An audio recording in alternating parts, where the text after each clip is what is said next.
Classic Historical Tales presents The Frozen Bell, The Secret History of the Falklands War. Prologue, a ship vanishes December 1944. The last weeks of the Reich. The freighter Alsterufer crept through the South Atlantic under moonless skies. She carried no torpedoes or ammunition. Her cargo was stranger, a series of armored crates marked with an emblem that would later baffle intelligence agencies, a bell inside a circle with the word Glock stenciled beside a swastika. Officially, Alsterufer never made it past the Bay of Biscay, but her real voyage was hidden under layers of false manifests and forged radio traffic. 2 months later, off the Falkland Islands, she disappeared from Allied radar. Part 1. The Nazi Southern Strategy, Chapter 1, Bormann's Escape. In May 1945, as Berlin burned, Martin Bormann fled west with a cadre of SS loyalists. Contrary to accepted history, Bormann did not die by cyanide in the ruins. Instead, aided by Skorzny's special units and Abwehr contacts in neutral Spain, he vanished across the French border. By late 1946, he resurfaced in Argentina under a new identity, one of the hundreds of Nazi fugitives welcomed by Perón's regime. But Bormann was no ordinary refugee. He carried the master ledgers of Nazi overseas assets, including vast sums laundered through Spanish banks and plans for a southern redoubt. His ambition was not just survival. It was the preservation of what he called Die Saat, the seed, the advanced research that could one day resurrect a fascist order. Among these projects, none obsessed him more than Die Glocke, the bell. According to secret SS memos, it was an energy device or a weapon capable of generating fields beyond conventional physics. The problem: the bell had been spirited away aboard Alsterufer, destination unknown. Chapter 2, Skorzny's Mercenaries. By the early 1950s, Bormann's network flourished. He maintained a cautious alliance with Otto Skorzeny, who by then commanded an international web of XS operatives. Skorzny's group, nicknamed Die Spinne, the Spider, specialized in moving men, funds, and contraband across borders. Their reach extended from Cairo to Caracas. Skorzny never fully trusted Bormann, whom he regarded as an ideologue, but he respected his organizational genius. The two men shared a common conviction: the Reich's greatest secrets must not fall to the Allies. In 1957, a tip arrived from a German captain who had once served aboard Alsterufer. He claimed the ship had indeed survived the war, hidden under a false Argentine registry, before being deliberately scuttled near New Island in the Western Falklands. Bormann immediately dispatched a reconnaissance team, veterans of the Waffen-SS who now posed as Argentine fishermen. They returned with photographs, rusting hull plates among the kelp, and a partially opened crate embedded in the seabed. What lay inside, no one could confirm, but Bormann's conviction hardened. If Die Glocke had survived, it was here. Chapter 3, The British Discovery. The British government had not been idle. In 1947, a secret Royal Navy operation, codenamed Operation Tabarin, surveyed several remote South Atlantic islands for any Nazi installations. Though the expedition publicly declared only meteorological findings, a classified appendix recorded 2 unusual observations: a sunken vessel near New Island, of German origin, a narrow tunnel dug into the cliffs containing a decayed radio set transmitting on an obsolete Luftwaffe frequency. MI6 quietly concluded the site had been an abortive German relay station, possibly meant to support Antarctic operations.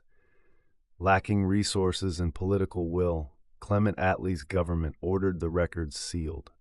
For decades, they lay dormant in the archives of the Admiralty.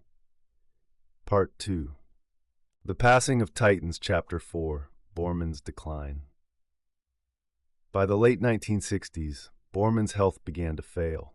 He had settled in a ranch compound outside Bariloche, hidden behind layers of shell companies. Here he lived like a baron, surrounded by loyalists, protected by former SS men who had married into local society. But time was the enemy. Diabetes ravaged him.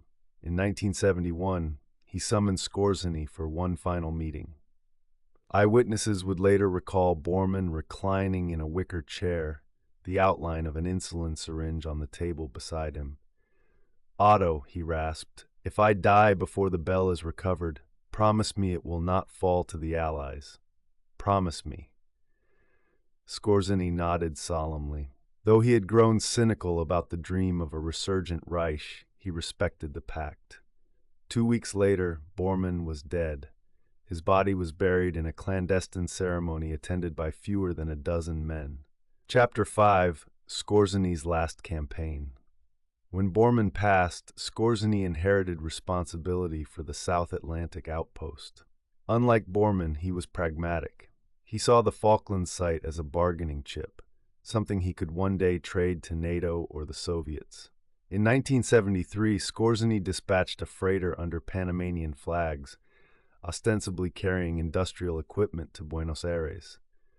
In its hold were divers and salvage specialists tasked with extracting crates from the Alsterufer wreck. They managed to retrieve several containers, which were moved to a warehouse in Ushuaia, Tierra del Fuego. But within weeks, British intelligence learned of the operation. MI6 filed a top-secret assessment. The former SS is engaged in the exfiltration of Nazi-era technological assets from the Falklands theater. The Foreign Office considered direct action. But in 1974, a Labour government came to power wary of entanglements. Skorzeny's operation proceeded largely unchallenged. In 1975, Skorzeny died of cancer in Madrid. His successors, less charismatic but equally committed, took over D. Spina's South Atlantic operations. The bell remained elusive. One crate had been opened, revealing only corroded control panels and a fragmented schematic, still in German. Part 3: The Junta Rises, Chapter 6. The Argentine Connection through the 1970s. The Argentine military watched these developments with growing curiosity. Secret files compiled by naval intelligence chronicled rumors of Nazi treasure hidden in Patagonia, of ex-SS cells working among German expatriate colonies, and of unexplained radiation spikes detected near the wreck site. In 1976, when a coup toppled Isabel Perón, the new junta inherited this intelligence. Some of the Argentine high command had met with Bormann over the last 30 years. By 1980, with inflation rampant and civil unrest growing, the military government faced a legitimacy crisis. But within the national reorganization process, a consensus emerged. Reclaiming the Malvinas would galvanize national pride. And if the operation also recovered advanced technology or the funds to rebuild Argentina's collapsing economy, all the better. In 1981, General Leopoldo Galtieri convened a meeting with Admiral Jorge Anaya, Commander-in-Chief of the Navy. Anaya's staff presented declassified photographs from Skorzeny's 1973 salvage effort, which Argentine agents had obtained through bribery. Among them, a blurred image of a conical object hoisted aboard a freighter, its outline eerily matching wartime sketches of Die Glocke. Chapter 7: A Secret Agenda. By early 1982, Galtieri's circle decided the time had come. Officially, the invasion was framed as the recovery of Argentine territory. Unofficially, the plan included a Phase 2, seizure of New Island and full control of the Nazi installation. "We will have a bargaining chip no superpower can ignore," Anaya declared. Preparations began in total secrecy. Part 4: The British Awakening. Chapter 8: Rediscovering the Past. In Whitehall, the sudden Argentine invasion of April 1982 caught the government by surprise, at least superficially. But when GCHQ reviewed intercepted Argentine communications, references emerged to Operation Niebla, a code name not seen since the 1950s Admiralty files. Margaret Thatcher was briefed in person by John Knott. Prime Minister, this is more than a territorial dispute. Argentine intelligence appears to be seeking a Nazi-era device or archive. He handed her a file marked Most Secret. Inside were maps dating back to 1947, showing the location of the suspected relay station on New Island. Thatcher's response was immediate. If they mean to retrieve it, we must beat them to it. Task Force 317 was ordered south with an explicit classified objective: secure any German material. Chapter 9: The SAS Mission. Amid the more public retaking of Port Stanley, the SAS was tasked with a parallel operation. D Squadron, under Major Peter Ashworth, deployed by helicopter to New Island. On May 22nd, they established a perimeter around the suspected installation, now a ruin of collapsed tunnels and rusted antennae.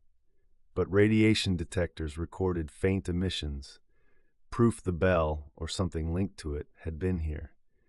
Deep underground, Ashworth's men found crates bearing Luftwaffe markings. One held a cylinder the size of a coffin, pitted with corrosion but intact.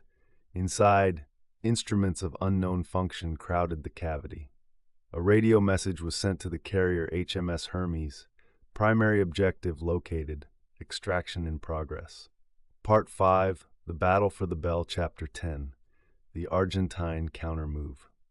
The junta, realizing the British had uncovered the site, dispatched a rapid insertion team, Marines trained for special operations. At 2:15 on May 26, they landed on New Island under cover of darkness. The ensuing firefight lasted less than 20 minutes. One SAS trooper was killed. 2 Argentines died before the rest retreated. But the encounter convinced Ashworth of the stakes. By dawn, a Sea King helicopter lifted the decrepit, mysterious cylinder onto the deck of HMS Hermes. Chapter 11. The final confrontation in Buenos Aires, Galtieri's advisors urged him to escalate, even to threaten the use of Exocet missiles against British carriers. But Galtieri's gamble had failed. The British had reclaimed Port Stanley, and with it the last German relics.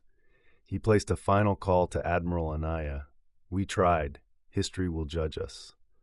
On June 14th, Argentine forces surrendered. Epilogue. Shadows in the archives. Weeks later, the Bell's remains were flown under heavy guard to Porton Down, Britain's secret research establishment. There, scientists in lead-lined suits began the painstaking work of analysis. Fragments of Bormann's and Scorzeni's old dream lay scattered on their lab benches. Fused circuits, brittle ceramic plates, and a single tarnished schematic.